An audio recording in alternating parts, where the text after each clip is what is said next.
इस शब्द से है। एसिड एक वर्ड है लैटिन एसिडस, जिसका मतलब है सोर। सोर मतलब खट्टा।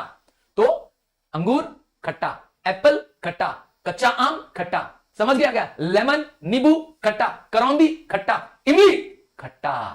तो कितनी सारी चीजें, दही खट्टी। तो अगर आप खट्टी चीजों को इस्तेमाल कर रहे हैं, कंज्यूम कर रहे हैं, आप कहेंगे सर हम तो कोल्ड ड्रिंक पी रहे हैं, कोल्ड ड्रिंक तो खट्टी नहीं होती।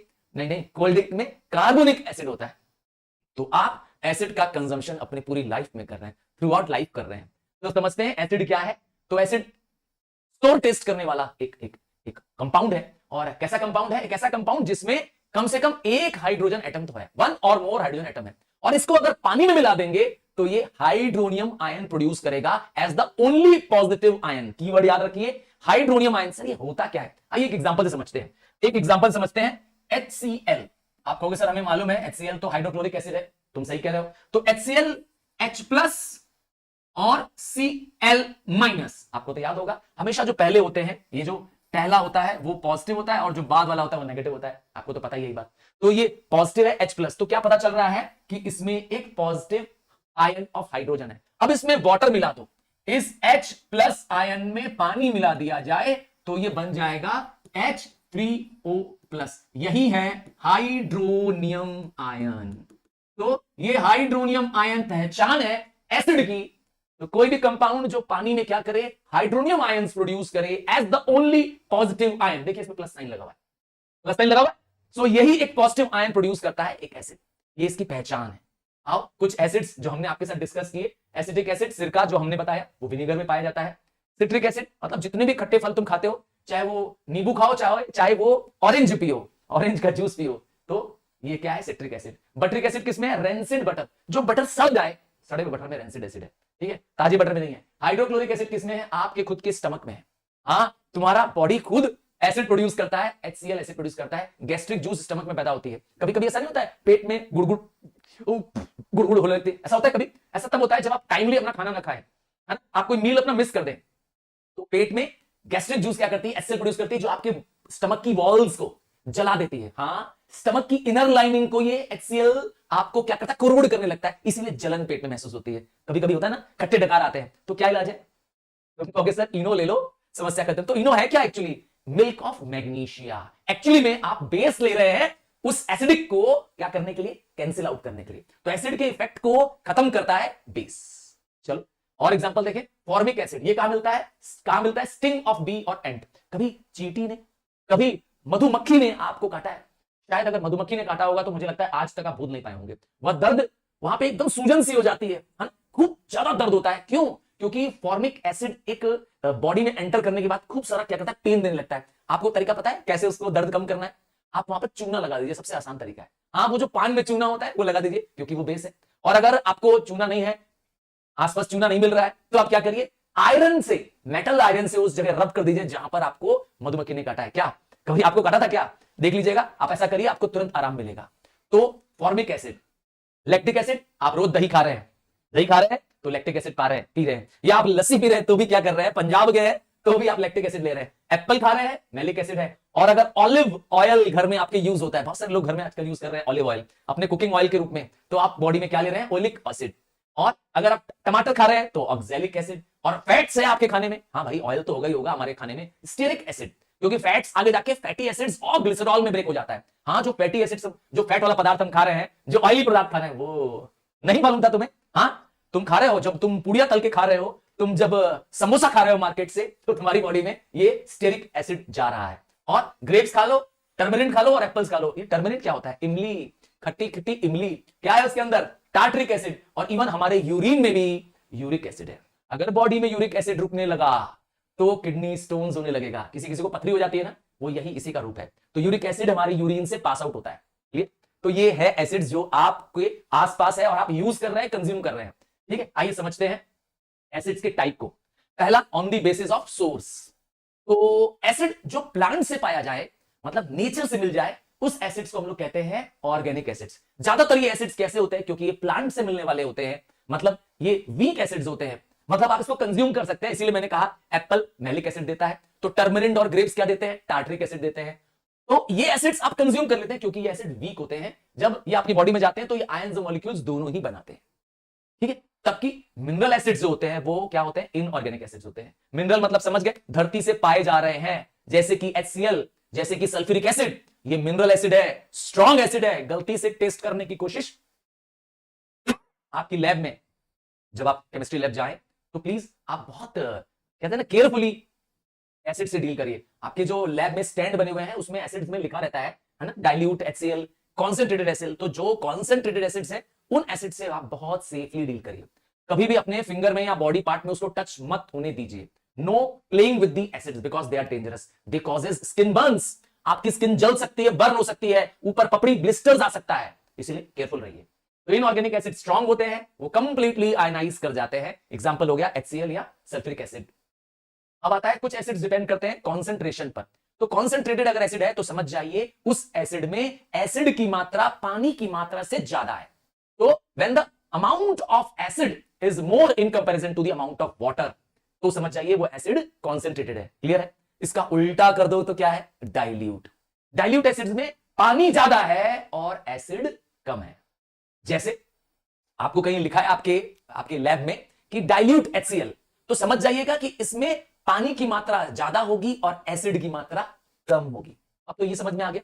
तो इसका मतलब ये आया कि हम कॉन्सेंट्रेटेड एसिड को डाइल्यूट बना सकते हैं कि नहीं बना सकते हैं? जवाब है हां। जवाब है हां। कैसे बना सकते हैं? तो कॉन्सेंट्रेटेड एसिड में पानी डाल देंगे, डाइल्यूट बन जाएगा। जी नहीं, ये गलती आप कभी नहीं करेंगे। Never do this. Never add water to a concentrated acid to make it dilute. Sir ऐसा क्यों?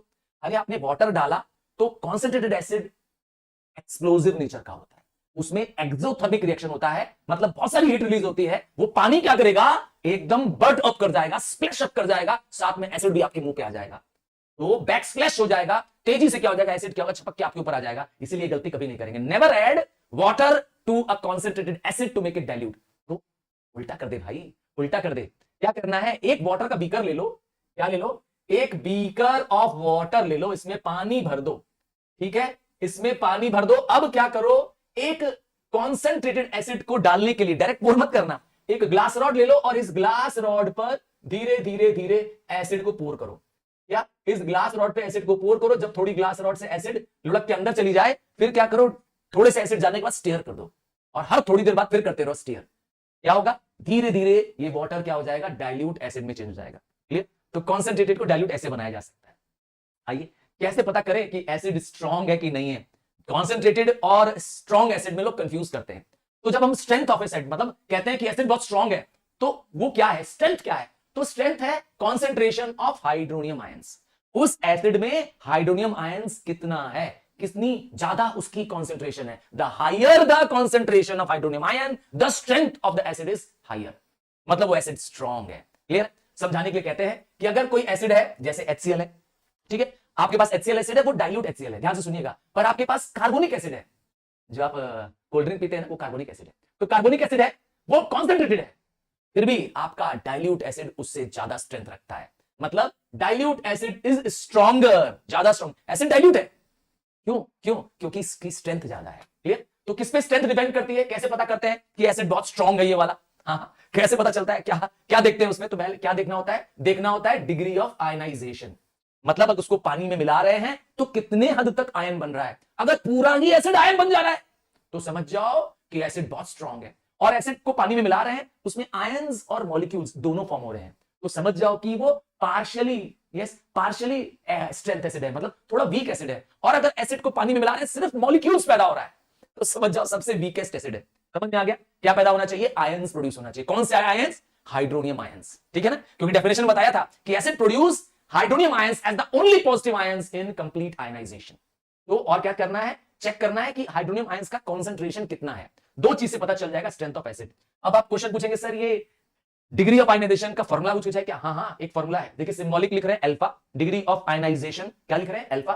तो फॉर्मूला क्या है? नंबर ऑफ एसिड मॉलिक्यूल्स, कितने एसिड मॉलिक्यूल्स आयनाइज हुए उसको ऊपर upon total number of the molecules. समझाने के लिए कहते हैं, एक एग्जांपल से कहते हैं, आपने लिया डाइल्यूट एसिड, समझिएगा ध्यान से, आपने पानी में उसको ऐड किया, तो आपने देखा कि डाइल्यूट HCl पानी में ऐड करने में क्या कर रहा है, 40 आयंस प्रोड्यूस कर रहा है।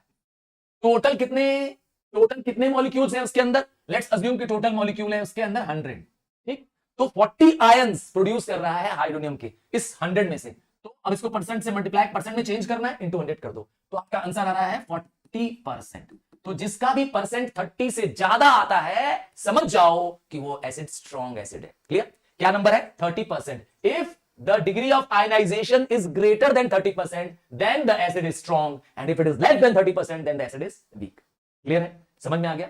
तो मिनरल एसिड क्या होते हैं? स्ट्रॉन्ग होते हैं। मिनरल एसिड का एग्जांपल दिया, HCl acid, hydrochloric acid, sulphuric acid, nitric acid, ये सब मिनरल एसिड है, ये सब स्ट्रॉन्ग है, स्ट्रेंथ ज्यादा है, क्योंकि ये आयंस 30% से ज्यादा बनाते हैं। क्लियर? और नॉन मिनरल एसिड का एग्जांपल भी दे दूं, जैसे मैंने कहा था प्लांट से निकलने वाले एसिड्स, ऑर्गेनिक एसिड्स जिसको हम कह सकते हैं, हाँ, जैसे बोरिक एसिड, कार्बोनिक एसिड, ये जो एसिड्स है ये पूरी तरह से आयनाइज नहीं कर रहे होते, इनका आयनाइजेशन 30 से कम होता है। अब आता है बेसिसिटी ऑफ एसिड। ये क्या है? बेसिसिटी ऑफ एसिड क्या है? Number of hydronium ions produced in one molecule of N acid. अगर एक मॉलिक्यूल एसिड का आयनाइज करे, मतलब आयंस में परिवर्तित हो, तो वो कितने हाइड्रोनियम आयंस पैदा करेगा, इसकी संख्या को, इसके नंबर को कहते हैं बेसिसिटी। क्लियर है? बेसिसिटी मतलब क्लियर हो गया। तो अगर एक हाइड्रोनियम आयंस प्रोड्यूस हो रहा हो, तो मतलब मैं समझाता हूं एक एग्जांपल देके। ये रहा एक मोनो, मतलब सिंगल। मोनो जब भी वर्ड आया करे, कहीं पर भी मोनो वर्ड आया करे, तो मोनो का शब्द का मतलब होता है वन। तो अगर एक हाइड्रोनियम आयंस प्रोड्यूस होता है, ionization of one molecule of acid, एक एसिड का मॉलिक्यूल अगर आप पानी में डालते हैं और उस समय कितना निकलता है? एक hydronium ions, one hydronium ion is produce. तो अगर एक हाइड्रोनियम आयंस प्रोड्यूस हो रहा है, तो समझ जाना कि वो एक मोनोबेसिक एसिड है। अच्छा, जब मोनोबेसिक एसिड हो रहा है तो समझ जाना it ionizes in one step, और जो सॉल्ट वो बनाएगा वो नॉर्मल सॉल्ट बनाएगा। क्लियर है? समझ में आ गया? मोनोबेसिक की पहचान है कि वो एक ही हाइड्रोनियम आयंस प्रोड्यूस करेगा आयनाइजेशन पे, एक सिंगल स्टेप में आयनाइज करेगा, और एक ही सॉल्ट बनाएगा, वो भी नॉर्मल सॉल्ट बनाएगा। एग्जांपल दे दूं, एग्जांपल है HCl, एग्जांपल है HBr। हाइड्रोक्रोमिक एसिड, हाइड्रोक्लोरिक एसिड, दोनों ही मोनोबेसिक एसिड है। अब आ गया डाई, DI, डाई। तो जहां पर भी डाई शब्द का इस्तेमाल होता है, आप जानते हैं डाई का मतलब होता है 2। तो इसका मतलब अब कितने हाइड्रोनियम आयंस प्रोड्यूस करेगा? ये 2। कब निकालेगा 2 हाइड्रोनियम आयंस? एक मॉलिक्यूल ऑफ एसिड आयनाइज करने पे अगर 2 हाइड्रोनियम आयंस पैदा करता है, तो समझ जाइए ये डाइबेसिक एसिड है, और डाइबेसिक है इसका मतलब है 2 स्टेप में यह आयनाइज करेगा और 2 सॉल्ट फॉर्म करेगा, एक नॉर्मल सॉल्ट फॉर्म करेगा, एक एसिड सॉल्ट फॉर्म करेगा। कौन सी 2 सॉल्ट? एक नॉर्मल सॉल्ट और एक एसिड सॉल्ट। ठीक है? तो 2 हाइड्रोनियम आयंस प्रोड्यूस करने वाले एसिड का example sulphuric acid. Sulphuric acid H2SO4। एक एसिड आप बताइए जो डाइबेसिक हो सकता है, आपका कोई एग्जांपल हो तो।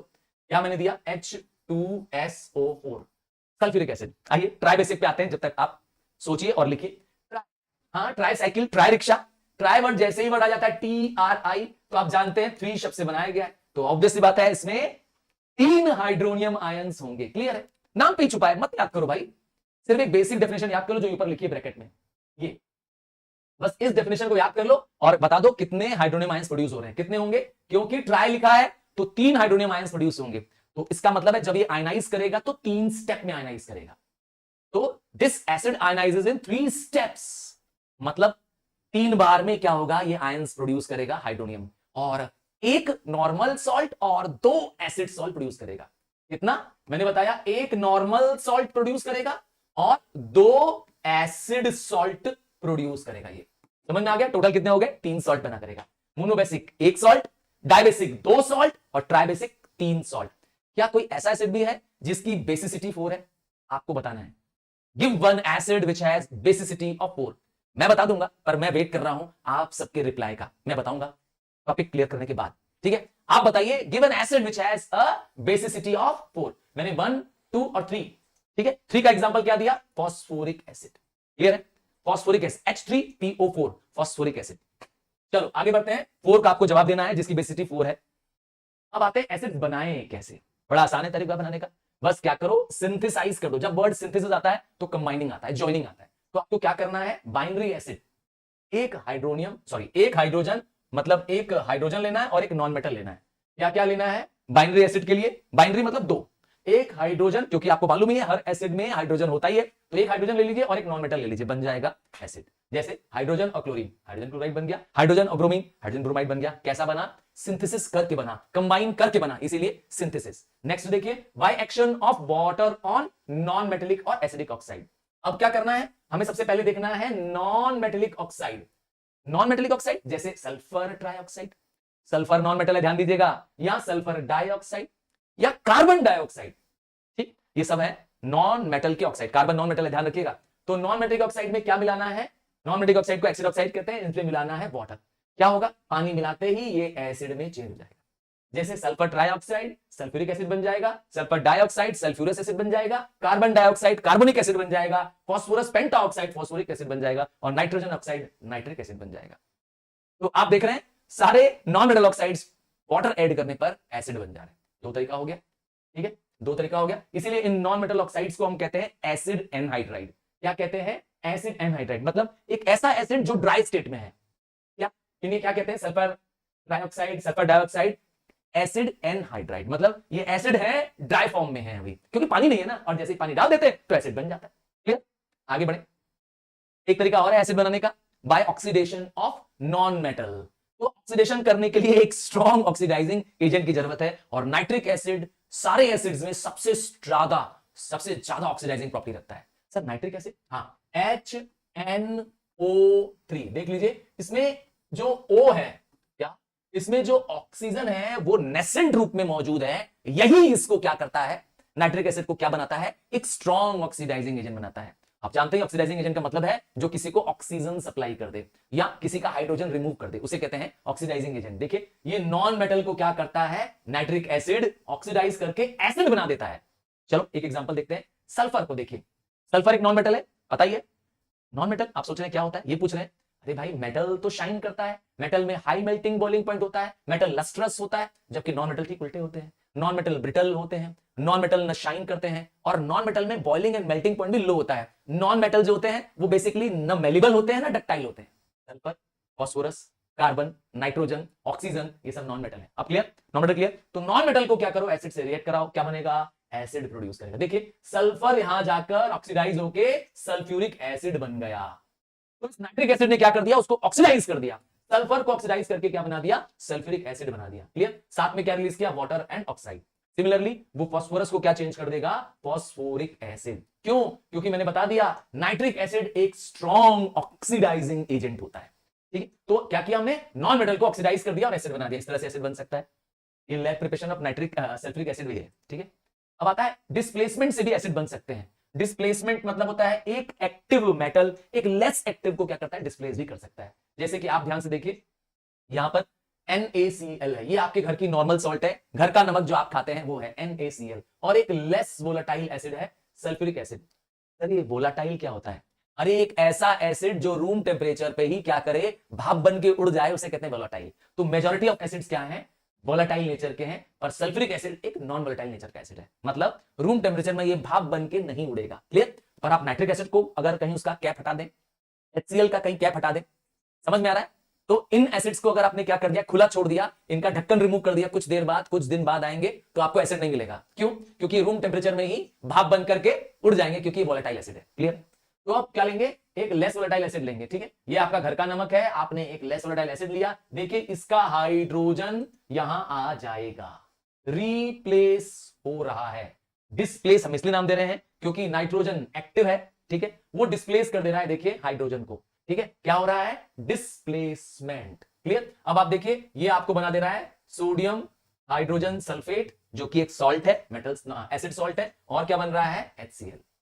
ठीक है, तो आपने क्या किया, डिस्प्लेसमेंट रिएक्शन में एक लेस वोलेटाइल से मोर वोलेटाइल एसिड प्रोड्यूस कर दिया, पर एसिड तो बन गया। ठीक है, कौन सा एसिड बना, HCl। कैसे बना, यहां पर हाइड्रोजन का एक आयन यहां चला गया, सोडियम यहां से रिमूव हो गया, सोडियम के बदले चला गया हाइड्रोजन, तो बन गया HCl। क्लियर है, समझ में आ गया। अब आते हैं प्रॉपर्टीज ऑफ एसिड की बात करते हैं। आपने एसिड का प्रिपरेशन भी क्लियर कर लिया, अब एसिड्स की प्रॉपर्टी, आप बहुत सारी प्रॉपर्टीज मैंने कहा यूज भी कर रहे हैं। जैसे कि मैंने कहा टेस्ट, मैंने कहा अगर कोई चीज खा रहे हो और खट्टी लग रही है, अब दही खा रहे हो, मम्मी दही खट्टी हो गई है, तो समझ जाओ कि वो एसिडिक है, लैक्टिक एसिड है आपकी दही में। तो जो चीज सोर टेस्ट कर रही है वो एसिड है। इसका ये मतलब नहीं है कि आप हर चीज टेस्ट करिए, अपने लैब में चले गए और लगे लैब में एसिड टेस्ट करने। Please do not do this random behaviour, ऐसा नहीं करना है आपको, इट इज डेंजरस। तो एसिड कोरोसिव हो सकते हैं, खास करके mineral acids, sulphuric acid, hydrochloric acid, nitric acid, please कभी भी इनके साथ मजाक मत करिएगा। ठीक है, आता है फिजिकल स्टेट्स में, तो एसिड यूजुअली सॉलिड स्टेट में भी पाए जाते हैं। सर हमने तो नहीं देखा है, तुमने देखा है, मैं एग्जांपल देता हूं, अगर तुमने कैरम बोर्ड खेलते हो ना, हाँ कैरम कैरम, तो कैरम में क्या करते हैं लोग, पाउडर डालते हैं, क्या कैरम में एक पाउडर डालते हैं, पता है वो कौन सा पाउडर है, वो बोरिक एसिड है। हाँ वो पाउडर है, तो इसका मतलब ये आया कि एसिड सॉलिड स्टेट में भी होते हैं। टार्ट्रिक एसिड सॉलिड है, तो एग्जांपल हो गया boric acid, citric acid, tartaric acid, ये पाउडर के रूप में मिलते हैं, सॉलिड स्टेट में पाए जाते हैं, मतलब acids are in solid state also. तो एसिड लिक्विड स्टेट में भी है, हाँ एसिड लिक्विड स्टेट में भी है। तो ज्यादातर एसिड आपको लिक्विड मिलेंगे, चाहे वो HCl हो, हाइड्रोक्लोरिक एसिड हो, नाइट्रिक एसिड हो या सल्फ्यूरस एसिड हो, ज्यादातर एसिड आपको क्या मिलेंगे, लिक्विड स्टेट में मिलेंगे। कार्बोनिक एसिड भी लिक्विड है, तभी तो तुम पीते हो। अरे भाई बोला तो, काला मीठा पानी तुम पीते हो, नहीं काला मीठा पानी, Pepsi, Coca Cola, Thums Up, ये क्या है, काला मीठा पानी, ये तुम पीते, क्यों पीते हो मालूम है कि नहीं, क्योंकि जब पीने पे क्या लगता है, अंदर से गुड़गुड़ बुलबुले निकलते हैं, बुलबुले निकलते हैं, अच्छा लगता है ना, कुछ टेस्ट रिफ्रेशिंग लगता है, बस इसीलिए पीते हैं हम लोग। तो ये इसमें क्या है, कार्बोनिक एसिड है, ध्यान दीजिएगा, ठीक है। तो है ना लिक्विड, पर लिक्विड में एक एसिड ऐसा है जो नॉन वोलेटाइल का है, मैंने बताया, वो है सल्फ्यूरिक एसिड। बाकी सारे एसिड्स लिक्विड में है तो वोलेटाइल है, लिक्विड में है तो वोलेटाइल है, मतलब रूम टेम्परेचर में ही क्या हो जाएंगे, उड़ जाएंगे, इसीलिए इनके स्टॉपर को टाइटली बंद किया जाता है, इनको कभी भी ओपन नहीं छोड़ा जाता है, वरना सारा एसिड रूम टेम्परेचर में ही सारा गायब हो जाएगा। कभी आप केमिस्ट्री लैब के अंदर जाते हो तो बड़ी अजीब सी स्मेल आती है, बहुत स्टिंकिंग सी स्मेल आती है, या इधर लैब के बगल से गुजरिए ना, कभी ध्यान दिया इसको, हाँ लैब के पास से गुजरो, बहुत महक, बहुत अलग से बदबू आती है, वो इसी सब एसिड्स की है। भाई एक्सपेरिमेंट्स कर रहे हैं आप, बहुत सारे रिएक्शंस हो रहे हैं उसमें, तो वो सारे रूम में जो एयर ट्रैप्ड है वो वही है। चलो आगे बढ़ते हैं, आपकी स्किन पे कौन सा एसिड लगा है, बिना, है ना, बिना हम लोग देखे एसिड बता सकते हैं कि आपके स्किन में कौन सा एसिड लगा है। तुम लैब से आए, हाँ तुम केमिस्ट्री लैब से आए और तुम्हारे स्किन पर येलो कलर है, तो हम समझ जाएंगे कि जरूर तुमने आज नाइट्रिक एसिड का इस्तेमाल किया। कौन सा कलर, नाइट्रिक एसिड, क्योंकि नाइट्रिक एसिड आपकी जब स्किन पे गिरता है, तो मैंने कहा था ये मिनरल एसिड है, वैसे तो गिरने नहीं देना है, बट बाई चांस आपके फिंगर पे लग जाता है नाइट्रिक एसिड, तो वहां पे येलो रंग के स्टेन्स आ जाते हैं, येलो रंग का दाग। क्यों सर येलो क्यों बनता है, क्योंकि नाइट्रिक एसिड आपकी स्किन के प्रोटीन से रिएक्ट करता है और ज़ेंथोप्रोटिक एसिड फॉर्म करता है।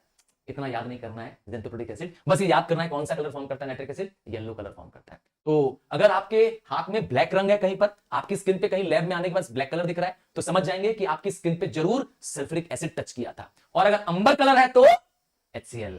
तो इससे पता चल रहा है कि जो मिनरल एसिड्स होते हैं वो थोड़े से रिएक्टिव होते हैं, कोरोसिव नेचर के होते हैं, किसी पे गिरने मत दीजिएगा, जाने अनजाने में भी मत गिराइएगा, प्लीज लापरवाही मत करिएगा, क्योंकि वो कोरोसिव नेचर के होते हैं, स्किन बर्न्स कर सकते हैं, ब्लिस्टर्स पैदा कर सकते हैं, कहीं आपकी मजाक मजाक में किसी की आंख में पड़ सकते हैं, उसकी आंख जा सकती है, तो इसीलिए प्लीज बी वेरी केयरफुल। या मिनरल एसिड्स बहुत कोरोसिव हैं, ठीक है, स्किन बर्न्स ब्लिस्टर्स कॉज कर सकते हैं। आइए कलर चेंज, क्या कलर चेंज करते हैं जब हम इंडिकेटर्स में चेक करते हैं, स्पेशली पहला इंडिकेटर है लिटमस। मैं आपको बता दें, लिटमस एक तरह का एल्गा है, एक तरह का एल्गा है, और ये ब्लू लिटमस अगर मैं आपने कहीं मॉइस्ट ब्लू लिटमस से अगर आपने कहीं एसिड डाल दिया तो ब्लू लिटमस को रेड करता है। तो blue litmus turns read with N acid, ये है पहला टेस्ट।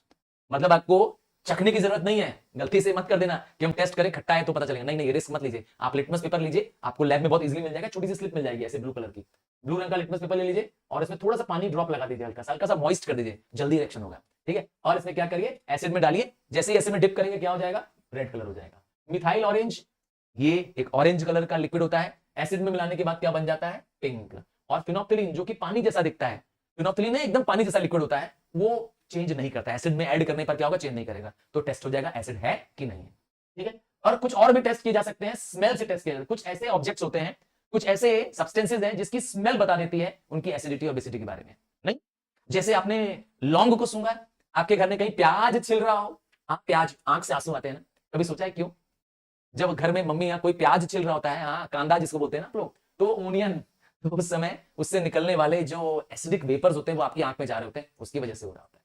तो उसी तरह से वनीला फ्लेवर की आप आइसक्रीम खाते हैं, तो ये इंडिकेटर कैसे हैं, आपको स्मेल बता देते हैं, इसकी स्मेल चेंज हो जाती है when they react with acid और बेस, ठीक है। तो इसे कहते हैं ऑल फैक्टरी इंडिकेटर्स, इसकी महक बदल जाती है, ठीक है। नेक्स्ट आता है, अभी तक क्या था हम लोगों ने फिजिकल प्रॉपर्टीज देखी थी, अब हम करने जा रहे हैं केमिकल प्रॉपर्टीज ऑफ एसिड। ये वेरी इंपॉर्टेंट टॉपिक है, इसलिए कह रहा हूं इंपॉर्टेंट टॉपिक क्योंकि आपको आगे बहुत सारे चैप्टर्स आने वाले हैं एसिड के नाम के ही, मतलब आगे आप पढ़ेंगे तो आपको sulphuric acid, nitric acid, hydrochloric acid, इन एसिड्स के नाम के चैप्टर हैं स्टडी ऑफ कंपाउंड्स के तहत। तो जब आप इन चैप्टर्स को पढ़ेंगे तब आपको इन सब की याद आएगी, इसके बिना वो लर्निंग मुश्किल होगी, ठीक है। ये इनका बेसिक है, ठीक है, मतलब यहां जो हम रिएक्शंस करेंगे वो आगे आपको बहुत हेल्प करेगा उन चैप्टर्स में। चलो समझते हैं। सबसे पहला, जब भी हम एसिड की बात करते हैं तो एसिड एक्टिव मेटल के साथ रिएक्ट करता है, फॉर्म करता है हाइड्रोजन और मेटल सॉल्ट। एक acid active metal, sir active metal क्या होता है? जो रिएक्टिविटी सीरीज होती है जिसमें मेटल्स अरेंज होते हैं डिक्रीजिंग ऑर्डर में, उसमें जो ऊपर से मेटल्स आ रहे हैं हाइड्रोजन तक, वो सारे एक्टिव मेटल हैं। और हाइड्रोजन के जो नीचे हैं एक्टिविटी सीरीज में, वो क्या है? लेस एक्टिव, वो हाइड्रोजन प्रोड्यूस नहीं करेंगे। जैसे पोटेशियम, सोडियम, कैल्शियम और डैश डैश डैश हाइड्रोजन, फिर कॉपर, फिर सिल्वर, फिर गोल्ड, फिर प्लेटिनम, ये है ना। तो ये हाइड्रोजन के ऊपर वाले मेटल्स एक्टिव मेटल्स हैं, ठीक है। तो एक्टिविटी सीरीज में जो मेटल है, अगर वो एसिड से रिएक्ट करेंगे तो बनाएंगे हाइड्रोजन और मेटल सॉल्ट। बस बस ध्यान ये देना है कि इसमें एक एक्सेप्शन है, नाइट्रिक एसिड ऐसा नहीं करता है, ठीक है। नाइट्रिक एसिड क्या करता है? हाइड्रोजन नहीं पैदा करता है, उसके बदले वाटर प्रोड्यूस कर देता है, क्योंकि नाइट्रिक एसिड के बारे में बताया था कि एक स्ट्रॉन्ग ऑक्सीडाइजिंग एसिड है। क्या स्ट्रॉन्ग ऑक्सीडाइजिंग एजेंट क्या करता है? हाइड्रोजन को ऑक्सीडाइज करके वाटर बना देता है। इसी वो हाइड्रोजन को क्या करता है? वाटर बना देता है। आइए एक रिएक्शन देखते हैं। आप रिएक्शन देखिए, मैग्नीशियम को रिएक्ट करा रहे हैं HCl से, ठीक है। मैग्नीशियम और डाइल्यूट हाइड्रोक्लोरिक एसिड का रिएक्शन करा रहे हैं, क्या बन जा रहा है? MgCl2 plus H2। बैलेंस कर दीजिए, ये रहा बैलेंसिंग। तो आपने देखा क्या प्रोड्यूस हुआ? एक एक्टिव मेटल है, डाइल्यूट एसिड है, रिएक्ट कराने के लिए प्रोड्यूस कर रहा है सॉल्ट, ये रहा मेटल सॉल्ट, और हाइड्रोजन गैस रिलीज हो रही है। ये हर एसिड की पहचान है। एक्सेप्शन में मैंने बता दिया सिर्फ नाइट्रिक एसिड। नाइट्रिक एसिड सिर्फ और सिर्फ 1% डाइल्यूट होने पर, कितना? 1% डाइल्यूट होने पे मैंगनीज और मैग्नीशियम को हाइड्रोजन प्रोड्यूस कर सकता है, वरना नहीं प्रोड्यूस करता है। एक्सेप्शन है, मतलब रूल तोड़ रहा है, बाकी सारे एसिड यही रूल फॉलो करेंगे। इसलिए मैंने कहा था ये आपको बार बार बार हर चैप्टर में इस रूल की जरूरत पड़ने वाली है। मतलब जब आप चैप्टर पढ़ेंगे, आगे आएगा sulphuric acid, nitric acid, hydrochloric acid, तो ये रिएक्शंस फिर रिपीट होंगे, ठीक है। आओ ध्यान से समझना है, इसीलिए मैंने कहा था इस प्रॉपर्टी को ध्यान समझना है। अब आता है रिएक्शन विद बेस। आप जानते ही हैं एसिड और बेस एक दूसरे के दुश्मन है। मैंने बताया कि आपके पेट में जलन हो रही है, बस आप क्या करते हैं? इनो पी लेते हैं, पुदीन हरा पी लेते हैं। हाँ, आजकल तो बहुत सारी ऐड आती है ना, जीरा फास्ट जीरा, पता नहीं क्या क्या पी लेते हैं, और क्या करते हैं? पेट को आराम मिलता है। तो क्या हो रहा है उस समय? आप एसिडिक चीज को बेस से क्या कर रहे हैं? न्यूट्रलाइज कर रहे हैं, ठीक है।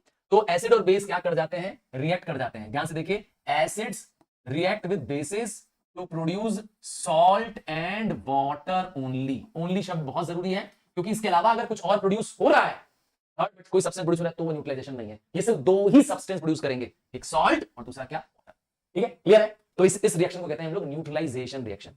आइए और समझते हैं reaction of acid with carbonates. तो अगर किसी में मेटल कार्बोनेट है या बाइकार्बोनेट है, तो वो क्या करते हैं? वो सॉल्ट बनाते हैं, वाटर बनाते हैं, और कार्बन डाइऑक्साइड गैस प्रोड्यूस करते हैं। कार्बन डाइऑक्साइड का टेस्ट क्या है?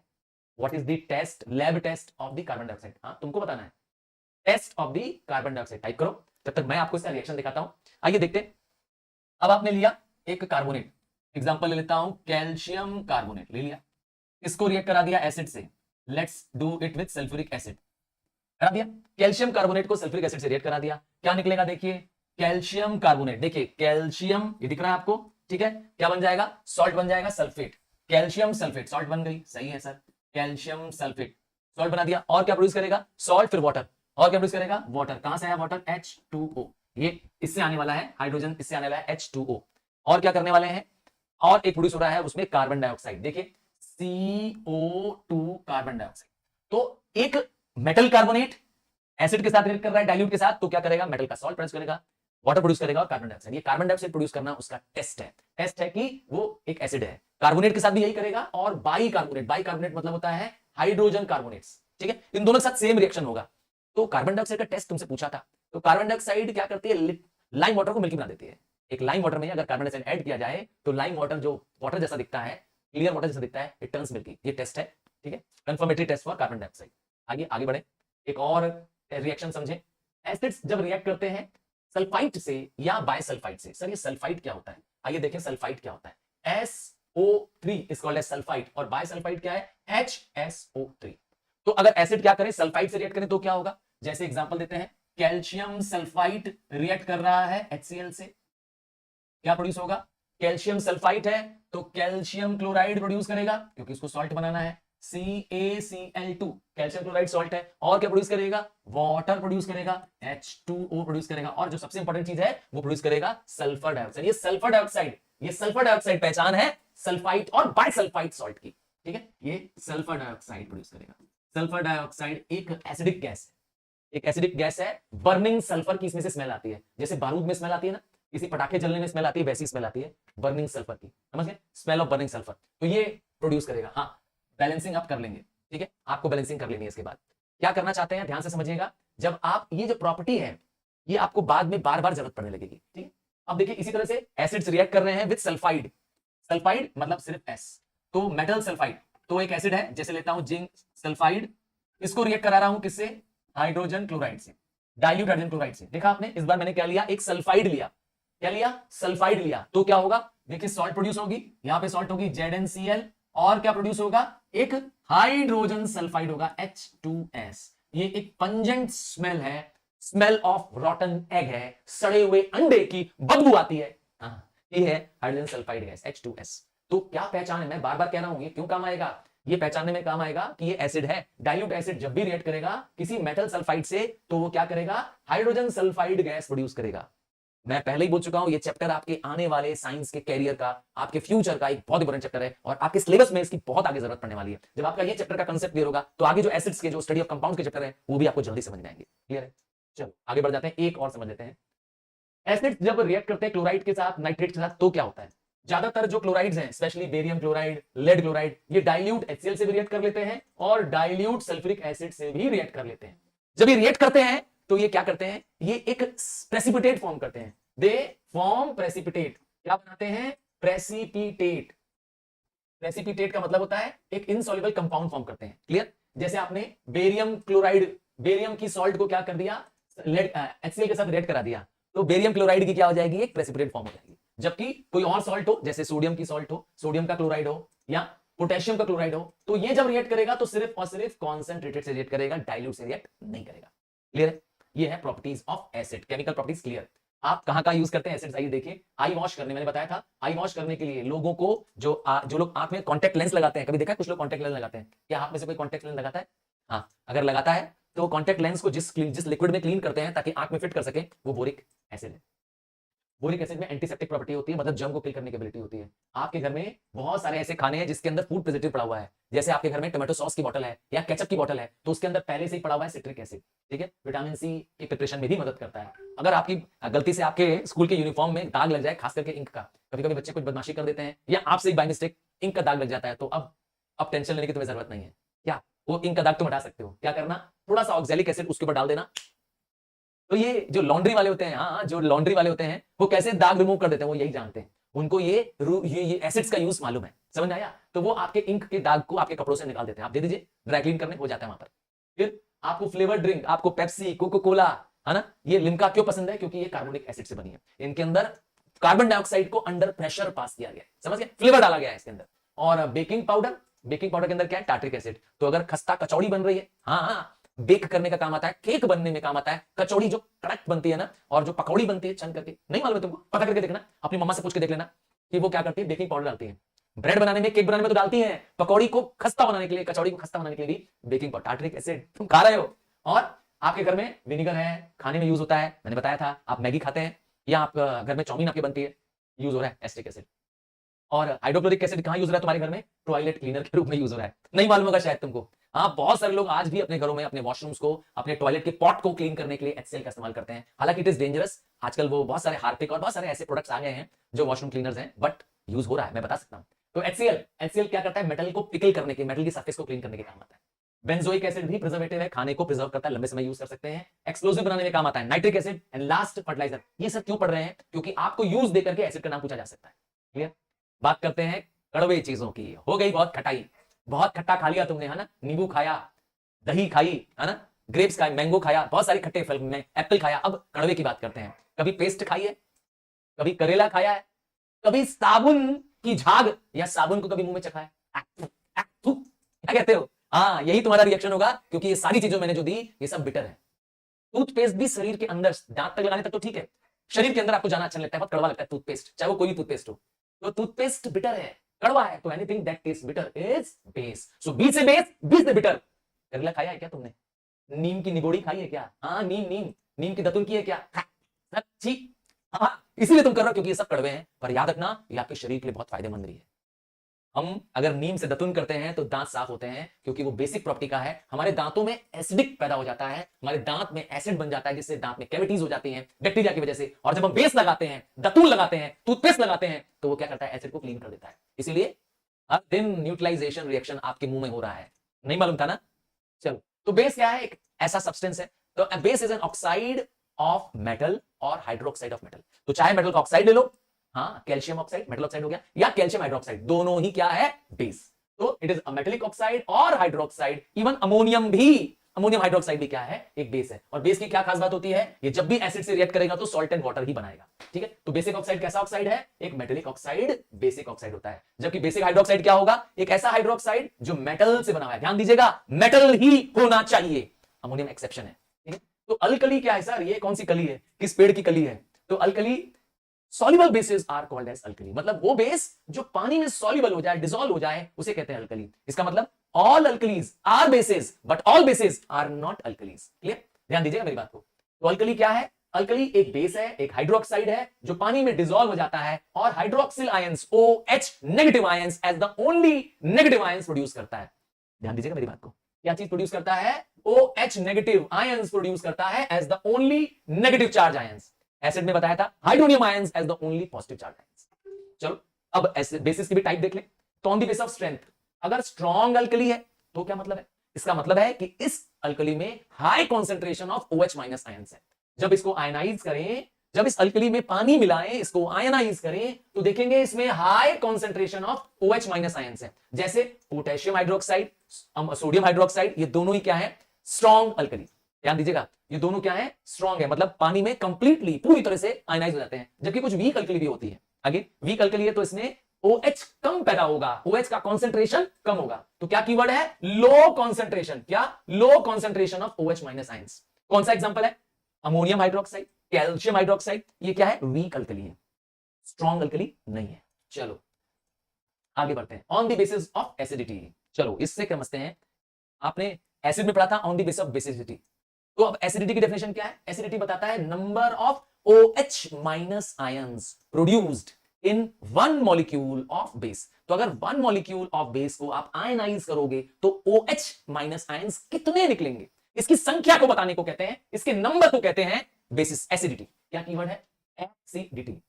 तो एसिडिटी क्या बताता है, number of OH minus ions, कितने OH माइनस आयंस निकलेंगे एक मॉलिक्यूल ऑफ बेस को कंप्लीटली आयनाइज करने पर।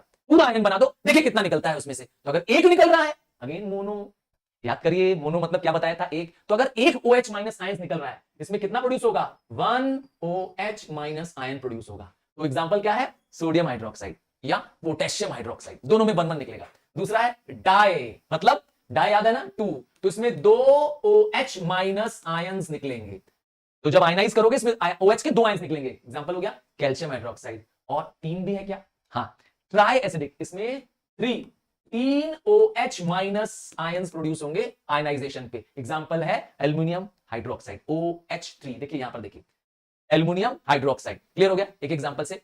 वैसे मैंने आपसे पूछा था कोई ऐसा एसिड बताओ जिसकी बेसिसिटी 4 है, तो वो है सिसिलिक एसिड।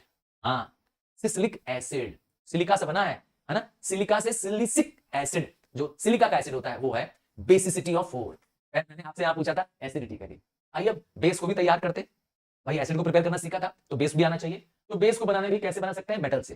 तो मेटल में बस क्या करो, ऑक्सीजन कंबाइन कर दो, बन जाएगा। क्योंकि ये डेफिनेशन भी बोली थी आपने, क्या डेफिनेशन बोली थी याद है, oxides and hydroxides of metal are bases. Simple, पानी मिला दो मेटल में या ऑक्सीजन मिला दो, बन जाएगा। तो अभी यहां क्या मिला रहे हैं, ऑक्सीजन मिला रहे हैं, तो सोडियम ऑक्सीजन मिलाया, सोडियम ऑक्साइड बेस तैयार।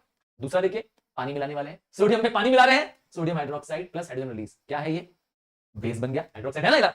या दूसरा देखिए पोटेशियम में पानी मिलाया, क्लियर है, समझ में आ गया। बेस में पानी मिलाओ या मेटल में पानी मिलाओ या मेटल में क्या करो, ऑक्सीजन मिला दो, दोनों केस में क्या हो जाएगा, वो बेस बन जाएगा। और क्या कर सकते हैं, अब मेटल ऑक्साइड है आपके पास, ये ऑलरेडी बेस है क्योंकि डेफिनेशन में है मेटल ऑक्साइड, पर आप इसमें क्या कर रहे हैं, वाटर भी मिला रहे हैं। तो जब मेटल ऑक्साइड में पानी मिला दोगे तो ये अल्कली बन जाएगा, पर अल्कली तब होगा जब ये सॉल्युबल होगा। इसका मतलब है इनसॉल्युबल होगा तो अल्कली नहीं होगा, ठीक है। तो ऑल अल्कलीज आर बेसेस, ध्यान दीजिएगा इस बात को, but all bases are not alkalis. जैसे सोडियम ऑक्साइड में आपने पानी मिलाया, सोडियम हाइड्रोक्साइड बन गया, तो ये अल्कली है। क्लियर। अब आता है कभी कभी डबल डिकम्पोजिशन से बना सकते हैं। आपने एक सॉल्ट लिया और एक बेस लिया, क्या बना देंगे हम लोग, अल्कली। देखिए यहां पे एक सॉल्ट है और एक बेस है, ये बन रही है आपके पास एक बेस, ठीक है। तो जैसे एग्जांपल देखिए आयरन क्लोराइड, देखिए FeCl3 फेरिक क्लोराइड है, और यहां पर है सोडियम हाइड्रोक्साइड। क्लियर है, मैंने मेटल को स्क्वायर बॉक्स में रखा, तो ये क्या करेंगे, ये एक दूसरे के आयंस को एक्सचेंज कर लेंगे। एक दूसरे के आयंस को एक्सचेंज कर लेंगे। आयन आयरन क्या ले लेगा, इसका OH एक्सेप्ट कर लेगा और क्लोरीन यहां चला आएगा। देखिए नाम हो जाएगा फेरिक हाइड्रोक्साइड और यहां पर सोडियम क्लोराइड। इसे कहते हैं double displacement reaction. When the ions of the two compounds get exchange mutually exchange with each other, it is called as double displacement। Clear? आइए अब देखें और कैसे बना सकते हैं बेस अल्कली कैसे बना, एसिड बेसिस कैसे बना सकते हैं, bye action of oxygen on metal sulphide. ठीक है, आपने मेटल सल्फाइड लिया, जिंक सल्फाइड लिया, क्या कर दिया, ऑक्सीजन से रिएक्ट करा दिया। तो ऑक्सीजन से जैसे ही रिएक्ट कराओगे तो वो उस मेटल का ऑक्साइड बन जाएगा, और मेटल ऑक्साइड क्या होते हैं, बेस। आपको मिल गया बेस, जैसे कि इसमें जिंक ऑक्साइड बन गया। क्लियर? और क्या कर सकते हैं, कैसे बना सकते हैं बेस, एक तरीका और है, by decomposition of salt. Salts को हीट करके ब्रेक कर दो। डीकंपोज मतलब क्या होता है, पार्ट्स में तोड़ दो। जैसे कि कैल्शियम कार्बोनेट है, ये एक सॉल्ट है, आपने इसको हीट किया, हीट करने पे कैल्शियम ऑक्साइड जो कि एक मेटल ऑक्साइड है, मेटल ऑक्साइड है तो उसका मतलब है बेस है, और क्या प्रोड्यूस है, कार्बन डाइऑक्साइड। निकल गया। तो बेस बनाने के 6 मेथड देख लिए। एक और सातवां, अमोनियम हाइड्रोक्साइड नाम का जो बेस होता है वो बहुत आसानी से बनाया जा सकता है। कैसे, अमोनिया को पानी में डिसॉल्व कर दो। वैसे मैं बता दूं, अमोनिया एक highly soluble gas in water है। क्या, highly soluble gas in water है। Name one more gas which is highly soluble in water. आपको, तुमको name one more gas which is highly soluble in water. मैंने एक नाम दे दिया अमोनिया का। तो अमोनिया पानी में डिसॉल्व हो जाती है, अमोनियम हाइड्रोक्साइड बन जाती है। अमोनियम हाइड्रोक्साइड एक वीक अल्कली है। चलिए प्रॉपर्टीज ऑफ अब बेसिस या अल्कली करते हैं। तो अल्कली और मतलब एसिड्स और बेसिस दोनों एक दूसरे के क्या है, अपोजिट काम करते हैं। अपोजिट काम करते हैं तो प्रॉपर्टीज में थोड़ा सा चेंज भी है। तो ये शार्प टेस्ट होती है, बिटर टेस्ट होती है। मैंने कहा था बी से बेस, बी से बिटर, मतलब जो कड़वा है। अगर तुम्हारे पास खीरा, कभी खाया तुमने खीरा, खीरा कभी कभी खीरा जो खाते हैं कुकुम्बर, कड़वा निकल आता है ना, और करेला तो मैंने कहा वैसे ही कड़वा है। तो ये खीरा कड़वा क्यों है, क्योंकि वो बेसिस है, बेसिक है। ठीक है, तो बिटर टेस्ट है। और क्या करते हैं, चेंज क्या करते हैं, इंडिकेटर में क्या चेंज करते हैं, ये रेड लिटमस को ब्लू करता है। मैंने लिखा RLB तुम्हें याद कराने के लिए, रेड लिटमस को ब्लू, बी से ब्लू, बी से बेस, क्या, बी से ब्लू, बी से बेस। तो बेसेस ब्लू बनाते हैं, ऐसे याद कर लो। ठीक है, किसको, रेड को बनाते होंगे। और क्या करता है, ये मिथाइल ऑरेंज को येलो चेंज करता है, ऑरेंज से येलो कलर चेंज करता है। और जो फिनोप्थलीन है उसको कलर पिंक कर देता है। फिनोप्थलीन जो कि कलरलेस लिक्विड होता है, एक पानी जैसा दिखने वाला लिक्विड होता है, हाँ ये एक तरह का केमिकल इंडिकेटर है। ये पिंक कलर में चेंज जाता है जब इसमें बेस मिलाते हैं। तो टेस्ट हो गया कि बेस है कि नहीं है। और एक आसान पहचान है, जो भी चीज सोपी टू टच करे, आप टच करने पे सोप महसूस करो। आपके घर में जो साबुन है आपका, पानी डालने के बाद सोपी फील करते हैं, शैम्पू है सोपी फील करते हैं, डिटर्जेंट है, अरे डिटर्जेंट जैसे कपड़ा धोते हैं, सर्फ, निरमा, टाइड, वो सब क्या है, बेस है, बेस है, बेस है। गलती से मुंह में चख मत लेना। ठीक, हाँ ऐसा ही तुम्हारा रिएक्शन होगा, क्योंकि सब बिटर हैं, सब कड़वे हैं। ठीक है, और क्या खास बात है, बेसिस भी अच्छे इलेक्ट्रोलाइट होते हैं, मतलब गुड कंडक्टर ऑफ इलेक्ट्रिसिटी होते हैं। एसिड में भी प्रॉपर्टी है। ठीक, अभी तक बताया आपको क्या, फिजिकल प्रॉपर्टी मतलब बाहरी प्रॉपर्टी। अब केमिकल प्रॉपर्टीज।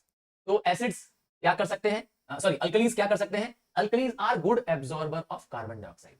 मतलब पोटेशियम हाइड्रोक्साइड कार्बन डाइऑक्साइड को एब्जॉर्ब कर लेता है। ठीक है, अल्कलीज कार्बन डाइऑक्साइड एब्जॉर्ब कर लेते हैं और क्या बन जाते हैं, कार्बोनेट बन जाते हैं। ठीक है, क्या बन जाते हैं, कार्बोनेट बन जाते हैं। और क्या कर सकते हैं, ये एसिड को न्यूट्रलाइज करते हैं, ये तो मालूम ही है। बेसिस और एसिड न्यूट्रलाइज करते हैं, salt and water only form करते हैं। क्या करते हैं, कई बार ये एक इनसॉल्युबल हाइड्रोक्साइड फॉर्म करते हैं। ठीक है, specially with the heavy metals जैसे कि कॉपर, आयरन या जिंक। इन तीनों सॉल्ट्स के जो हाइड्रोक्साइड्स होते हैं वो इनसॉल्युबल होते हैं। इसका मतलब है they do not form alkali, क्योंकि वो इनसॉल्युबल बेसिस होते हैं। क्लियर? आइए आगे बढ़ते हैं। कहां चला गया, आगे बढ़ते हैं। Alkalis are warmed with N ammonium salt. तो अगर अल्कली और अमोनिया में, अमोनियम सॉल्ट में किसी में रिएक्शन कराएंगे तो क्या होगा, अमोनिया गैस रिलीज होगी। कोई भी अमोनियम सॉल्ट ले लो, जैसे अमोनियम क्लोराइड, ठीक है, इसको अगर किसी अल्कली से रिएक्ट कराओगे तो अमोनिया गैस रिलीज होगी। आइए यूजेस ऑफ अल्कली, कहां यूज करते हो अल्कली। हाँ मैंने कहा था हमारे आसपास एसिड्स भी हैं तो बेसिस भी हैं। कुछ एग्जांपल, आपके घर में साबुन है तो साबुन किससे बना हुआ है, हाँ वो चाहे तुम्हारा डव साबुन हो, चाहे लिरिल हो, चाहे रेक्सोना हो। कौन से साबुन से नहाते हो तुम, कौन से साबुन से नहाते हो, तो साबुन बने हैं किससे, सोडियम हाइड्रोक्साइड से। ठीक है, ब्लीचिंग पाउडर, हाँ ना, कपड़ों को ब्लीच करने के लिए पाउडर होता है ना घर में, हाँ मम्मी यूज करती है ब्लीचिंग पाउडर कपड़ों के लिए, व्हाइट कपड़ों के लिए खासकर यूज करती है। उसमें लिखा है, उसमें लगा हुआ है पोटेशियम हाइड्रोक्साइड।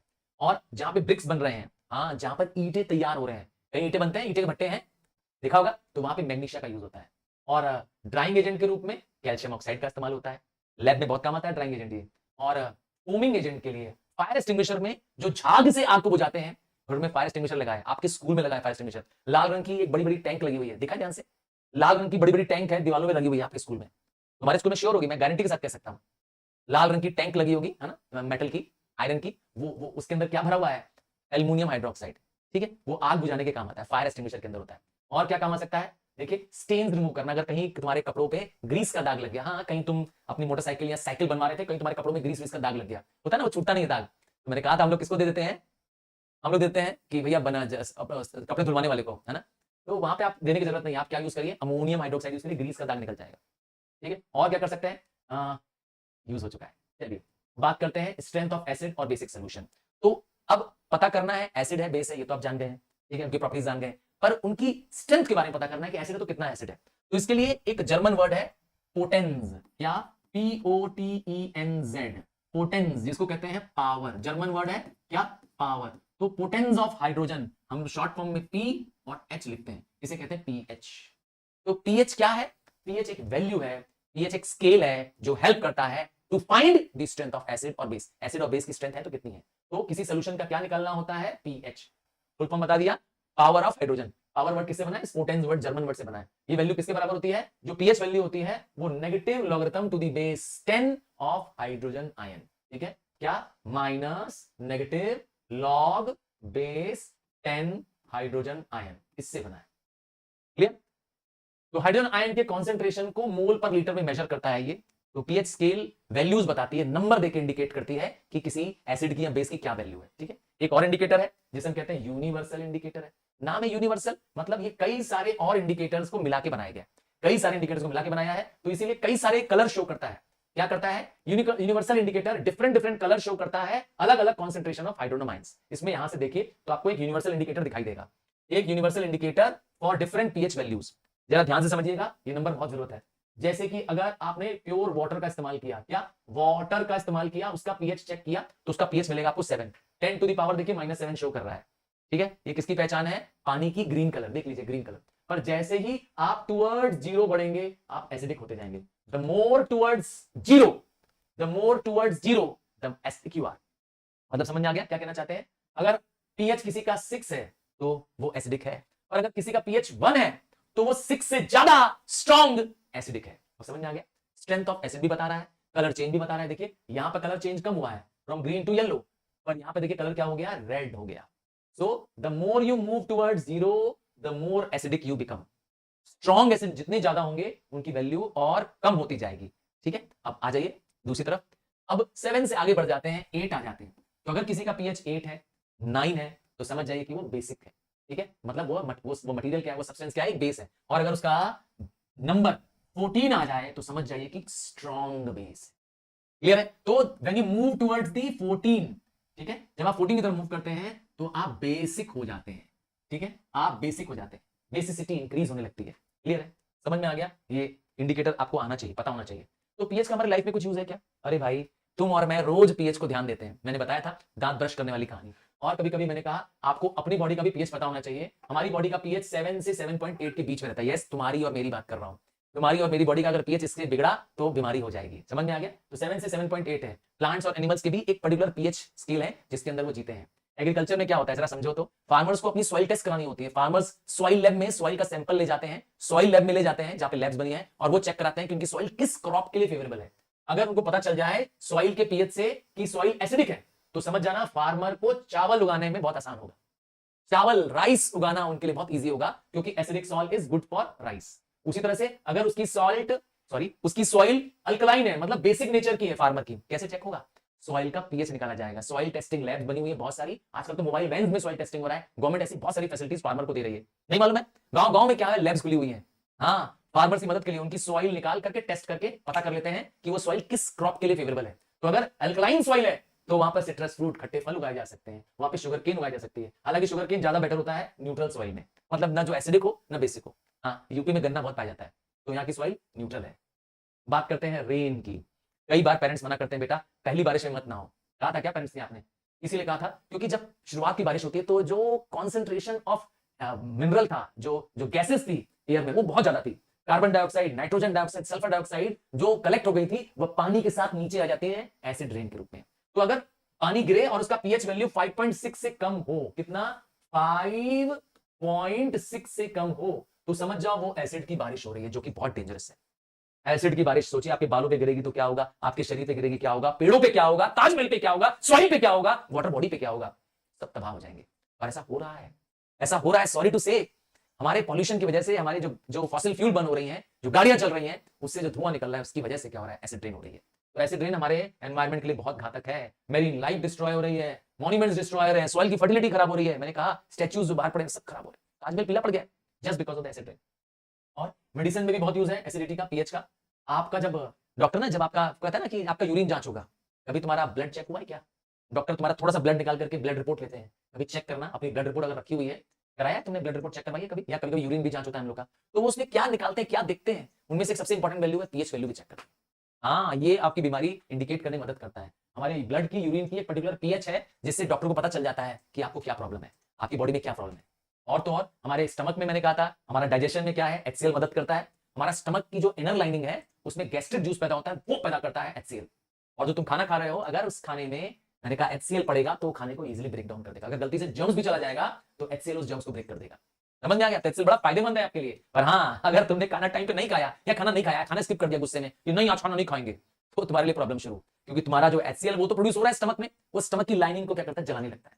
और अब जलन जब महसूस होगी तो एक तरीका है, मैंने कहा एंटासिड ले लो। हाँ, इनो ले लो, एग्जांपल है इनो, एक ब्रांड का नाम है, प्रोडक्ट का नाम है, ठीक है। या पुदीना ले लो, या गैसोफास्ट ले लो, नाम सुना है ना, ये सब प्रोडक्ट आजकल मार्केट। तो ये सब क्या करते हैं, ये मिल्क ऑफ मैग्नीशिया होते हैं, मतलब मैग्नीशियम हाइड्रोक्साइड होते हैं, एक लाइट बेस होते हैं, आपके एसिडिक प्रॉपर्टी को क्या करते हैं, स्टमक में जाकर डिस्ट्रॉय कर देते हैं, वहां पर सॉल्ट एंड वाटर फॉर्म कर देते हैं, आपके पेट को आराम मिल जाता है।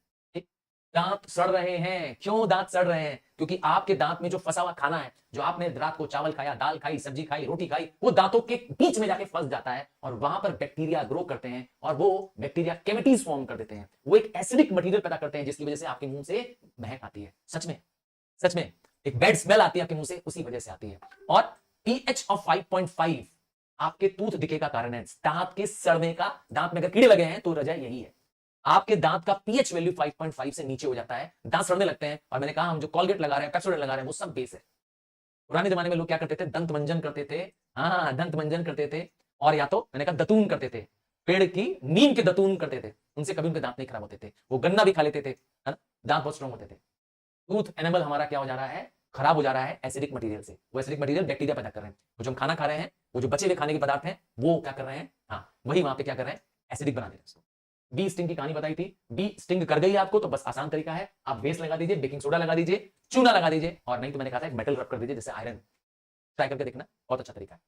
आइए अब बात करते हैं सॉल्ट की। एसिड बेसिस की बारी खत्म, सॉल्ट की बारी करते हैं। तो सॉल्ट एक ऐसा कंपाउंड है जो आयनाइजेशन ऑफ हाइड्रोनियम आयन से, हाइड्रोजन आयन से बनता है। क्या? अगर हाइड्रोजन आयंस को रिमूव कर दिया जाए of N acid by a metallic ion, तो उसे कहते हैं सॉल्ट।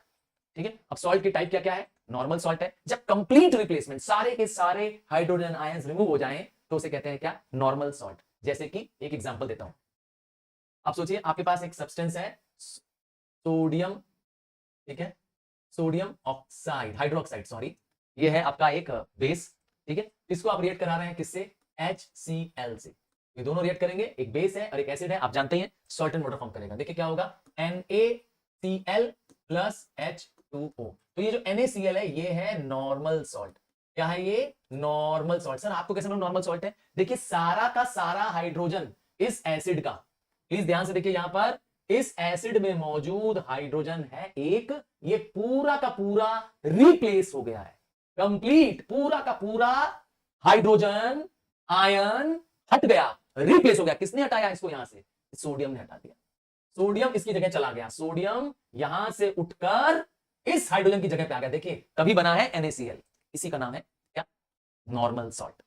अब एक ऐसी सॉल्ट जो पार्शियल रिप्लेसमेंट ऑफ हाइड्रोजन से बने, मतलब पूरा हाइड्रोजन यहां से न हटे, तो उसका नाम हो जाएगा एसिड सॉल्ट। बस एक वर्ड चेंज किया मैंने, पार्शियल रिप्लेसमेंट। क्या कीवर्ड है? Partial replacement. पूरा हाइड्रोजन नहीं हटेगा। इसकी पहचान क्या है? इसकी सॉल्ट में बीच में हाइड्रोजन लिखा होगा, ठीक है। तो अगर किसी सॉल्ट के बीच में H लिखा है तो समझ जाओ वो एसिड सॉल्ट है। समझ में आ गया? क्या पहचान है? बीच में हाइड्रोजन लिखा होगा, क्योंकि वो पार्शियल रिप्लेसमेंट ऑफ हाइड्रोजन से बनी है, कंप्लीट रिप्लेसमेंट नहीं हो पाया, तो वो बन गई है एसिड सॉल्ट। क्लियर? पहचान लोगे एसिड सॉल्ट अब। और बेसिक सॉल्ट कैसे पहचानोगे? वहां पर partial replacement of hydroxyl ions हो जाएगा, मतलब इस सॉल्ट के बीच में OH होगा, बीच में क्या नाम होगा? बीच में OH। देखिए लेड OH क्लोरीन, तो नाम हो गया बेसिक लेड क्लोराइड। यहां पे देखिए मैग्नीशियम OH और क्लोरीन, तो क्या नाम हो गया? Basic magnesium chloride. किससे बनी है? कीवर्ड पढ़िए, पार्शियल रिप्लेसमेंट ऑफ हाइड्रोक्सिल, ठीक है, तो इसका नाम हो जाएगा basic salt. Normal salt, acid salt और बेसिक सॉल्ट। आइए कुछ लैब प्रिपरेशन समझते हैं, कुछ प्रिपरेशन समझते हैं, रटना नहीं है, इसको सिर्फ कंसेप्ट के लिए समझना है, थोड़ा ध्यान देना है सिर्फ आपको। चलिए, जैसे कि डायरेक्ट कॉम्बिनेशन, अब सॉल्ट बनाना आसान है, किससे बनाना है? पहला वर्ड है direct combination. What is direct combination? By heating two elements, खत्म। दो एलिमेंट्स लो, हीट कर दो, बन जाएगा। एग्जांपल, सोडियम लिया, क्लोरीन लिया, हीट कर दिया, घर का नमक बन गया। वैसे घर का नमक ऐसे नहीं बनता है, बन गया, बना सकते हैं, लैब में बना सकते हैं। जो आप नमक घर में खा रहे हैं, टाटा नमक खा रहे हैं, अंकुर नमक खा रहे हैं, कौन सा ब्रांड का खा रहे हैं? तो वो जो नमक खा रहे हैं वो ज्यादातर समुद्र से बन के आया है। यस, समुद्र से बन के आया है, सी वाटर, सॉल्टी है, उससे बन के आया है। दूसरा तरीका क्या है? Simple displacement. इसमें एक एक्टिव मेटल क्या होगा? डिस्प्लेस कर देगा। बस आइए देखते हैं। ये रहा जिंक, एक एक्टिव मेटल है, यहां वो इस हाइड्रोजन को धक्का मार देगा, हाइड्रोजन को डिस्प्लेस कर देगा। कर दो, देखो, जिंक डिस्प्लेसेस हाइड्रोजन, देखिए जिंक सल्फेट बन गया। क्लियर, समझ में आ गया? दूसरा क्या है? डीकंपोजिशन। अब आप किसी डाइल्यूट एसिड को किसी कार्बोनेट में, किसी हाइड्रोजन कार्बोनेट में रिएक्ट कराएंगे। मैंने दिखाया था इससे पहले प्रॉपर्टी में, देखिए एक बाइकार्बोनेट है, सोडियम हाइड्रोजन बाइकार्बोनेट, इसको डाइल्यूट एसिड से रिएक्ट करा रहे हैं, क्या प्रोड्यूस कर रहा है? सॉल्ट प्रोड्यूस कर रहा है, वाटर प्रोड्यूस कर रहा है, कार्बन डाइऑक्साइड। कार्बोनेट है, हाइड्रोजन कार्बोनेट है, तो कार्बन डाइऑक्साइड तो जरूर पैदा करेगा, इसकी टेस्ट है, पहचान है। एक रिएक्शन करना है सिर्फ। आइए देखिए और क्या हो सकता है अगर एसिड्स में सल्फाइड और हाइड्रोजन सल्फाइड का इस्तेमाल करेंगे। ध्यान दीजिए, ये रहा एसिड, एसिड है, हाइड्रोक्लोरिक यूज किया, सोडियम सल्फाइड, क्या हुआ? सल्फर डाइऑक्साइड निकला एज अ गैस और मेटल की सॉल्ट बन गई। क्या कहा था मैंने? बनेगा ना? चलो आगे बढ़ते हैं, सल्फाइड में भी देख लेते हैं। तो जहां सल्फाइड होगा वहां hydrogen sulphide as a gas निकलेगी। यहां रहा, देखिए पोटेशियम सल्फाइड है, रिएक्ट कर रहे हैं डाइल्यूट सल्फ्यूरिक एसिड से, पोटेशियम की सॉल्ट बनी और hydrogen sulphide as a gas release हो रही है। ये सब मैं रिएक्शन आपको करके दिखा चुका हूं। एसिड की जो प्रॉपर्टी कर रहे थे ये सारा दिखा के दिखाया था, याद है आपको? इसलिए मैंने कहा इसको याद करना है, यहां बैठाना है, रटना नहीं है, यहां बैठाना है। ठीक है, सॉल्ट फॉर्मेशन भी आ रहा है आपका साथ साथ में, और एसिड की प्रॉपर्टी भी होती जा रही है। याद है ना, एसिड की प्रॉपर्टी में पढ़ा था। अब आता है neutralizing an acid with a soluble base is called as titration. अगर एक एसिड की प्रॉपर्टी को आप न्यूट्रलाइज करना चाहते हैं, एक सॉल्युबल बेस से रिएक्ट कर दे तो क्या बन जाएगा? सॉल्युबल बेस मतलब अल्कली, मतलब अल्कली। तो अल्कली से इसको रिएक्ट कराएं तो उस प्रोसेस को कहते हैं टाइट्रेशन। मतलब acid reacts with an alkali to form titration, इस प्रोसेस को कहते हैं। ये रहा एक एसिड, नाइट्रिक एसिड, और ये रहा आपका अल्कली, सोडियम हाइड्रोक्साइड, क्या प्रोड्यूस कर रहा है? Salt and water only. तो ये सॉल्ट का फॉर्मेशन भी हो गया, टाइट्रेशन भी हो गया। और neutralizing an acid with an insoluble base, देखिए इनसॉल्युबल बेस है तो प्रेसिपिटेट फॉर्म करेगा, जैसे कि इसमें हो रहा है। सो एसिड लिया और मैग्नीशियम ऑक्साइड लिया, मैग्नीशियम क्लोराइड की सॉल्ट बन रही है, और क्या हो रहा है? वाटर प्रोड्यूस हो रहा है। क्लियर है, समझ में आ गया? और क्या हो सकता है? By reaction of alkali on certain metals, खास करके एल्युमिनियम और जिंक। ठीक है, जैसे आप देखिए एक reaction, aluminium reacts with sodium hydroxide in the presence of water to form sodium aluminate and hydrogen gas. ये सोडियम एल्यूमिनेट क्या है? हाँ, ये एक कॉम्प्लेक्स सॉल्ट है, हालांकि आपके सिलेबस में कॉम्प्लेक्स सॉल्ट नहीं है, डोंट वरी। तो डायरेक्ट कॉम्बिनेशन से सॉल्ट बन सकती है क्या? अभी बताया था, हाँ बन सकती है। एक मेटल एक नॉन मेटल को बस साथ में हीट कर दो, बन जाएगी। जैसे लेड है, सल्फर के साथ हीट कर दो, सल्फर के साथ लेड सल्फाइड बन जाएगी। आयरन है। दूसरा, combination of N acid oxide with a basic oxide. ठीक है, मतलब एक एसिड और बेस को कंबाइन कर दो, हो जाएगा। Acid oxide non metal oxide होते हैं, बेसिक ऑक्साइड मेटल ऑक्साइड होता है, दोनों को कंबाइन कर दो, बन जाएगा सॉल्ट। तो कैल्शियम ऑक्साइड और सल्फर डाइऑक्साइड कंबाइन हो गए, कैल्शियम सल्फेट बन गई एक सॉल्ट। सॉल्ट का प्रिपरेशन और डबल डीकंपोजिशन से कर सकते हैं। इसमें एक सॉल्युबल सॉल्ट लिया, ठीक है, बेरियम क्लोराइड, इसमें एक एसिड लिया, क्या लिया? सल्फ्यूरिक एसिड, क्या बना? Barium sulphate. कैसे बना? बेरियम ने इस हाइड्रोजन को डिस्प्लेस कर दिया, और हाइड्रोजन क्या किया? हाइड्रोजन इस क्लोरीन के साथ चला गया, तो इसीलिए बेरियम सल्फेट बन गया और हाइड्रोजन क्लोराइड बन गया। Double displacement, mutual exchange of ions between two compounds. Clear है? इसमें भी सॉल्ट बन रही है, इनसॉल्युबल सॉल्ट बन रही है। सिल्वर क्लोराइड और बेरियम सल्फाइड, ये थोड़ी स्पेशल सॉल्ट्स हैं। स्पेशल इसलिए बोल रहा हूं क्योंकि ये प्रेसिपिटेट फॉर्म करती हैं। क्या? ये प्रेसिपिटेट फॉर्म करती है। जैसे देखिए सिल्वर नाइट्रेट अगर HCl से रिएक्ट करती है, डाइल्यूट HCl से रिएक्ट करती है, तो सिल्वर क्लोराइड का प्रेसिपिटेट फॉर्म कर रही है। सिंबल क्या है प्रेसिपिटेट का? देखिए ये व्हाइट कलर का प्रेसिपिटेट फॉर्म करती है अलॉन्ग विद नाइट्रिक एसिड। ये व्हाइट प्रेसिपिटेट का रिमूव नहीं होता है। ठीक है, और क्या हो सकता है? कार्बोनेट्स भी बन सकते हैं। ज्यादातर कार्बोनेट्स क्या होते हैं? इनसॉल्युबल होते हैं। आइए देखिए एग्जांपल इसमें है, अच्छा जिंक सल्फेट का एग्जांपल है, zinc sulphate with sodium carbonate. ठीक है, ये रही आपकी कार्बोनेट सॉल्ट। देखिए क्या हो गया? आयंस का एक्सचेंज, यहां सोडियम सल्फेट के पास चला जाएगा और ये जिंक डिस्प्लेस कर देगा। ठीक है, तो क्या हो गया? जिंक कार्बोनेट प्रोड्यूस हो गया, जो कि एक इनसॉल्युबल प्रेसिपिटेट है, प्रेसिपिटेट फॉर्म हो रहा है। देखिए एरो डाउनवर्ड, और एक दूसरी सॉल्ट सोडियम सल्फेट, अगर डबल डिस्प्लेसमेंट है। ठीक है, उसी तरह से लेड सॉल्ट्स प्रोड्यूस हो रही है। देखिए लेड ऑक्साइड और नाइट्रिक एसिड को रिएक्ट करा रहे हैं, लेड नाइट्रेट फॉर्म हो रहा है, नाइट्रेट, ठीक है, और वाटर प्रोड्यूस हो रहा है। चलो आगे बढ़ते हैं। लैब प्रिपरेशन ऑफ कुछ सॉल्ट, कुछ एग्जांपल से समझना है, ये सिर्फ समझने के लिए करना है, क्योंकि हो सकता है आपको प्रिपरेशन दे दे। याद रखिएगा, प्रोसीजर फॉर प्रिपरेशन सिलेबस में नहीं है, diagram for preparation of syllabus में नहीं है। लैब प्रिपरेशन सिर्फ क्या होना चाहिए, रिएक्शन से आनी चाहिए आपको। क्या चीज जो हम लिख रहे हैं रिएक्शन, सिर्फ यही आना चाहिए आपको। प्रोसीजर सिलेबस में नहीं लिखा है, मेथड भी डिटेल्ड में एक्सप्लेनेशन नहीं लिखा है। तो यहां पर क्या हो रहा है, आयरन क्लोराइड बनाएंगे। कैसे बनाएंगे, आयरन को क्लोरीन के साथ हीट कर देंगे, आयरन और क्लोरीन दोनों को हीट करेंगे, क्या बन जाएगा, फेरिक क्लोराइड बन जाएगा। दूसरा है जिंक सल्फेट बनाएंगे आयरन सल्फेट की मदद से। ठीक है, क्या करेंगे, जिंक सल्फेट बनाना है, क्या करना है, आइए देखते हैं इसमें। जब हम देखिए, कीवर्ड पकड़ना है आपको मेरे साथ, आपको ये क्वेश्चन देगा कि सॉल्ट ये है, इससे बनाना है। मैं आपको एक बेसिक हिंट दे देता हूं कि अगर आपको कभी सल्फेट की कोई सॉल्ट बनानी हो तो आप यूज करिए सल्फ्यूरिक एसिड। ठीक है, अगर आपको क्लोराइड की कोई सॉल्ट बनानी है आप यूज करिए HCl। आपको अगर नाइट्रेट की सॉल्ट बनानी है आप यूज करिए HNO3। मतलब समझ रहे क्या कहना चाहते हैं, कहता है आपसे for example prepare iron sulphate, ध्यान से सुनो मेरी बात को, क्या कह रहा हूं, प्रिपेयर आयरन सल्फेट सॉल्ट। तो क्या नाम से सुना रहा है, सल्फेट सुना रहा है, तो आप क्या करिए, आयरन को सल्फ्यूरिक एसिड से रिएक्ट करा दो। क्या होगा देखो, acid when reacts with metal to form metal salt and hydrogen, तो क्या होगा, ये आयरन सल्फेट बन जाएगा, FeSO4 फेरस सल्फेट बन जाएगा और हाइड्रोजन गैस रिलीज हो जाएगी। सिंपल है, ये याद करना पड़ेगा। क्लियर है, समझ में आ गया। अब आगे बढ़ते हैं फटाफट, जल्दी देखते हैं। चला गया, चलिए आगे बढ़ते हैं। ये रहा, देखिए आपको जिंक सल्फेट बनाना है, आपने लिया जिंक और सल्फ्यूरिक एसिड, मैंने ट्रिक बता दिया था ना, आपको सल्फेट देख करके सल्फ्यूरिक एसिड की याद करनी है। अगर यही बोलता जिंक नाइट्रेट बनाना है तो आप नाइट्रिक एसिड का इस्तेमाल करते हैं, और आपको कहता जिंक क्लोराइड बनाना है तो हाइड्रोजन क्लोराइड का इस्तेमाल करते हैं। क्लियर, समझ में आ गया। अगेन देखिए, यहाँ पे बोल रहा है आयरन सल्फेट बनाना है आपको, तो देखा आयरन को पहले सल्फ्यूरिक एसिड से रिएक्ट कराया, आयरन सल्फेट बन गया, क्योंकि इसमें क्या करना है, ग्रीन विट्रल बनाना है, मतलब क्रिस्टल बनाना है, उसको साथ में क्या करना है, पानी से रिएक्ट करा देना है, तो बन जाना है ग्रीन विट्रल। ठीक है, सिमिलरली लेड क्लोराइड, ठीक है, लेड क्लोराइड, और क्या कह रहा है, डबल डिस्प्लेसमेंट से बना दीजिए, तो लेड नाइट्रेट और हाइड्रोक्लोरिक एसिड ले लिए, पीछे कर चुके हैं इसको। सिमिलरली कैल्शियम कार्बोनेट है, देखिए कैल्शियम क्लोराइड और सोडियम नाइट्रेट से ले लिया, सोडियम कार्बोनेट से ले लिया। तो क्या बस बताना क्या चाहते हैं, आपको रिएक्शन को ध्यान देना है, इसके साथ क्या रिएक्ट करें कि आपकी सॉल्ट में वो आयंस आ जाए, आपको ऐसे करके देगा। एक दो प्रिपरेशन और देख लेते हैं। ये रहा, देखिए इस केस में क्या हो रहा है, आप कॉपर सल्फेट प्रोड्यूस कर रहे हैं, ब्लू विट्रल प्रोड्यूस कर रहे हैं। कैसे प्रोड्यूस कर रहे हैं, देखिए आपको पहला मेथड है, आपने लिया कॉपर ऑक्साइड, रिएक्ट कराया सल्फ्यूरिक एसिड से, तो सल्फ्यूरिक एसिड से सल्फेट मिल जाएगा, तो बन गया कॉपर सल्फेट। अब इस कॉपर सल्फेट को, ठीक है, कॉपर सल्फेट को क्या कर रहे हैं, विद एक्सेस ऑफ वाटर, ठीक है, विद 5H2O क्या कर रहे हैं, कंबाइन कर दे रहे हैं, बन जा रहा है ब्लू विट्रल। हाँ, कॉपर सल्फेट का क्रिस्टल जो होता है वो ब्लू विट्रल का रहता है। तो वाटर ऑफ क्रिस्टलाइजेशन क्या होता है, water of crystallization is the amount of water chemically combined in a salt. क्या करता है, देखा ना, ये .5H2 यही बता रहा है कि ये क्या है, क्रिस्टल बन गया है। ठीक है, अब क्या बनाना है, सोडियम सल्फेट क्रिस्टल, Na2SO4.10H2O। कैसे बनाएंगे, देखिए सोडियम सल्फेट वर्ड आ गया, ये तो पहचान गए आपकी सल्फ्यूरिक एसिड होगा, तो सोडियम हाइड्रोक्साइड और सल्फ्यूरिक एसिड क्या होगा, सोडियम और सल्फेट कंबाइन हो जाएंगे, बन गया सोडियम सल्फेट। क्या प्रोड्यूस कर रहा है, साथ में वाटर। अब इस सोडियम सल्फेट में क्या करना है, 10 मॉलिक्यूल ऑफ वाटर ऐड करना है, तो Na2SO4 को ऐड करा देंगे 10 मॉलिक्यूल ऑफ वाटर, बन जाएगा Na2SO4.10H2O। क्या बन गया, ये क्रिस्टल ऑफ सोडियम सल्फेट।